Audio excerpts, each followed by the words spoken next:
So, you want to build your first gaming PC? Great! Let's ruin your wallet and your sanity together. Step 1. Parts. GPU, costs more than rent. CPU, confusing. RAM, just pick the one with the most RGB. RGB, 0 FPS. Trust the science. Step 2. Case. Looks simple until you try to open it for 20 minutes.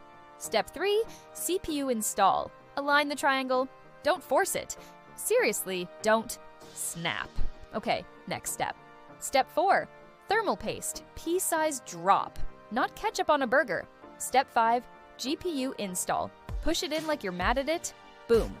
Step 6. Cable management. LOL. Just shove them behind the panel and pretend it's fine. Final step. Press power. Fans spin. RGB glows. Nothing on screen. Did you plug in the monitor? No? Classic. Congrats, gamer. You've built a PC. Now spend 4 hours installing updates before playing anything.